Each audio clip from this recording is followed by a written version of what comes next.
सभी को सुप्रभात। आज मैं हिंदी कहानी के उद्भव और विकास पर प्रकाश डालूंगा। आधुनिक कहानी का जन्म ईसा की 20वीं शताब्दी के साथ आरंभ होता है। यद्यपि हमारे प्राचीन साहित्य में सैकड़ों कहानियाँ विभिन्न रूपों में बिखरी पड़ी हैं, मतलब कहानियाँ प्राचीन साहित्यों में हैं, परंतु आधुनिक कहानी की परिभाषा के अनुसार कहानी नहीं माना जाता। वेदों, उपनिषदों, संस्कृत और बौद्ध जातकों में अनेक कहानियाँ देखने को मिलती हैं। मध्य युग में फारसी में वासनात्मक प्रेम से प्रभावित अनेक कहानियाँ लिखी गई, परंतु कुछ आलोचक ईसा अल्लाह खां की रानी केतकी की कहानी को हिंदी की सर्वप्रथम कहानी मानते हैं।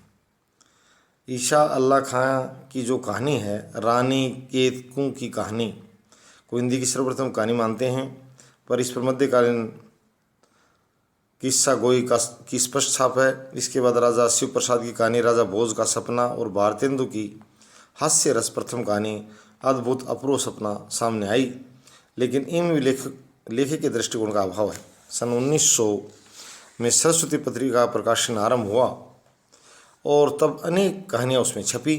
सरस्वती पत्रिका में अनेक विद्वानों ने किशोरीलाल की इंदुमती को हिंदी की प्रथम कहानी माना। इस कहानी पर शेक्सपियर के टेम्पेस्ट का सीधा प्रभाव है। अतः कुछ आलोचकों ने बंग महिला दुलाई वाली को हिंदी की सर्वप्रथम मौलिक कहानी सिद्ध किया है। हिंदी के इस प्रयोगात्मक युग में अंग्रेजी, संस्कृत, बंगला साहित्य की कहानियों का अनुवाद पर्याप्त मात्रा में हुआ। आधुनिक हिंदी कहानी का वास्तविक विकास प्रेमचंद के उद्देश्य से हुआ। हिंदी के इतिहास लेखकों ने हिंदी के विकास की परंपरा को Prasad school, Premchand school, Jainendra school, आगे स्कूल, यशपाल स्कूल के कृत्रिम कटघरों में विरोध करके इस परंपरा और विकास को समझने का प्रयास किया है। हिंदी के अधिकांश कहानीकारों पर इन पांचों का प्रभाव दिखाई देता है। प्रसाद स्कूल, प्रसाद जी के 5 कहानी संग्रह उपलब्ध हैं। इनकी पहली कहानी ग्राम सन 1911 में छपी।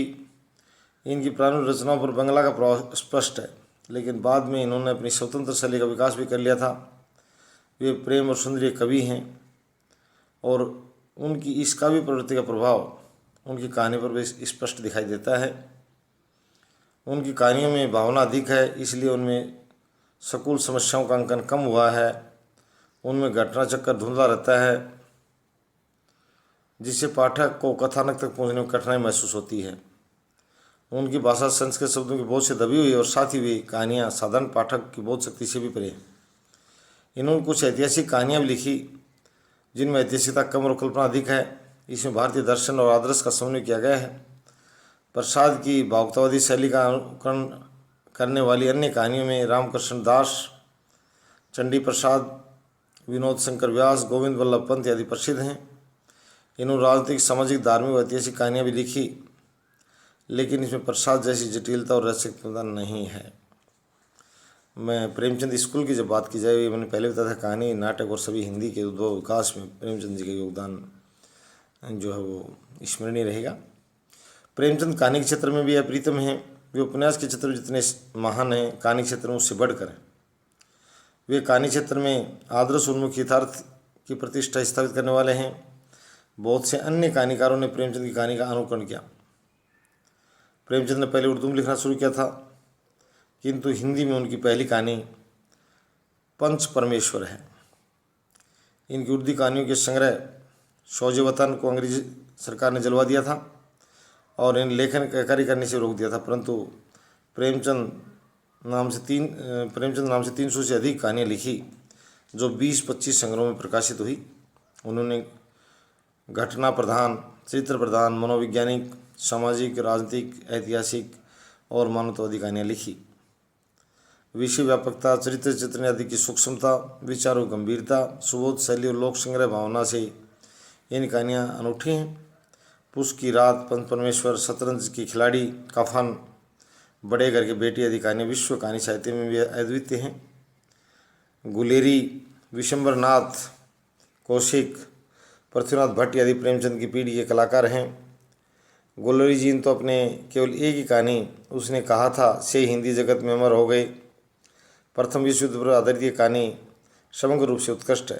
कौशिक जी प्रेमचंद की तरह पहले उर्दू में लिखा करते थे। इन्होंने भी लगभग 300 कहानियाँ लिखी, लेकिन इन कहानियों में प्रेमचंद जैसी गहराई नहीं थी। भट्ट भी पहले उर्दू में लिखा करते कहानियाँ। इससे इनकी पहली जो कहानी हार की जीत 1920 में सरस्वती में छपी। बेचैन शर्मा उगर ने अपनी कहानियों में पूंजीवादी सामंती व्यवस्था के प्रति विद्रोहात्मक स्वर अपनाया और झूठी परंपराओं को स्वीकार नहीं किया। हिंदी में के अनेक आलोचकों ने इन्हें धूमकेतु, तूफान, बाउंड्री आदि की संज्ञाएँ दी हैं।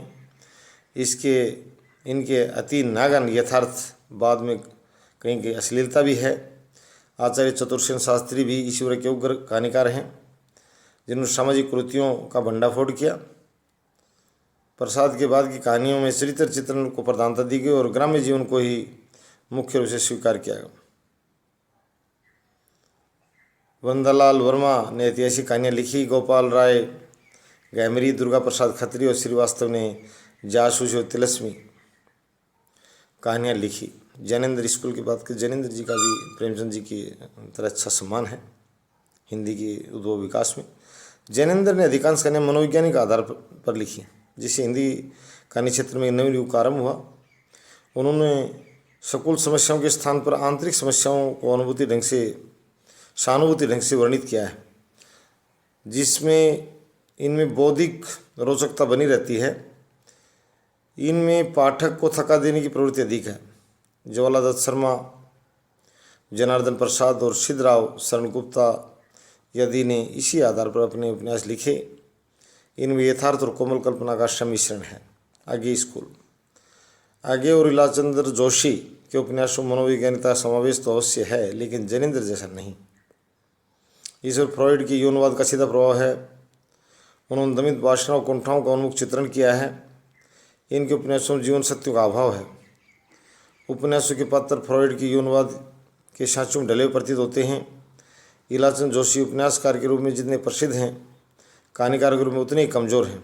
आगे के कहानी संग्रह विपथगा, कोठरी का बात, जयदोल आदि अत्यंत प्रसिद्ध हुए हैं। भगवती प्रसाद वाजपेयी ने भी अपनी कहानियों में वैज्ञानिक सत्यों को उद्घाटित करने का प्रयास किया है। पहाड़ी और नरोत्तम दास नागर भी पहले आगे से प्रभावित और कहानीकार थे, लेकिन बाद में उन्होंने अपना दृष्टिकोण बदल दिया। इसके बाद मैं यशपाल स्कूल की बात करूँ। यशपाल हिंदी कहानी साहित्य के श्रेष्ठ कलाकारों में से एक हैं। ये मार्क्सवादी दर्शन से प्रभावित हैं। इनकी कहानियों में यथार्थवादी दृष्टिकोण है और इनमें समाज की कुरीतियों की कटु आलोचना है। यशपाल जी की बात है। ये कला और जीवन में स्वाभाविकता के पक्षपाती हैं। इन्होंने सामाजिक, ऐतिहासिक और पौराणिक कहानियाँ लिखी हैं जो अत्यंत संयत और स्वाभाविक हैं। उपेंद्र नाथ अस का कहानी संबंधी दृष्टिकोण यशपाल जैसा ही है। तो ये कहानी संग्रह की जब बात हुई कि किन किन कलाकारों का, उनके विद्यालयों का क्या क्या योगदान रहा है। चंद्रगुप्त विद्या अलंकार, राम प्रसाद पहाड़ी, चंद्र किरण, सोनरेखा आदि भी इसी पक्ष के राही कलाकार हैं। हिंदी के हास्य रस की कहानियाँ लिखने वालों में बेड बनारसी, अन्नपूर्णानंद, जयनाथ नलिन आदि हैं। तो हिंदी साहित्य की प्रसिद्ध महिला लेखिकाएँ हैं सुभद्रा कुमारी चौहान, शिवानी, तेज रानी पाठक, तारा पांडे, माधवी वर्मा, चंद्र किरण, सोनरेखा आदि। हिंदी कहानी के इस अल्पकाल विपुल प्रसार, विकास और आशातीत पत्र पत्रिकाओं ने महत्वपूर्ण योगदान दिया है। कुछ पत्रिकाएं जो केवल कहानियाँ ही छापती हैं और इन पत्रिकाओं ने लाखों पाठक तैयार किए। आधुनिक युग में जितना जल्दी विकास कहानी का हुआ है, उतना किसी अन्य गद्य विद्या का नहीं हुआ। सरस्वती, चांद, इंदु, माया, सरिता, सारिका, मनोहर कहानियाँ, नूतन कहानियाँ, धर्मयुग, मुक्ता, कादम्बनी आदि अनेक पत्रिकाओं ने कहानी के विकास प्रसार में महत्वपूर्ण योगदान दिया है। समाज की बदलती परिस्थितियों के कारण सामाजिक जीवन बोध में परिवर्तन आया है। सन 1905 के बाद हिंदी कहानी के विधान क्रम में क्रांतिकारी परिवर्तन दिखाई दिया है। इससे कहानी साहित्य में विभिन्न आंदोलनों का सूत्रपात हुआ, जिनमें प्रमुख नई कहानी, आंचलिक कहानी, सचेतन कहानी, कहानी, आत्मबल की कहानी, समकालीन कहानी, क्रुद्ध कहानी, भूखी कहानी आदि प्रसिद्ध हैं। तो ये अलग अलग जो बाद में और नामों से जो 1950 के बाद जो दुनिया भर की कहानियाँ जो लिखी गई, इन्होंने भी कहानी के उसको आगे बढ़ाया है और जो काफ़ी विकास किया है। कहानी लेखन का। धन्यवाद।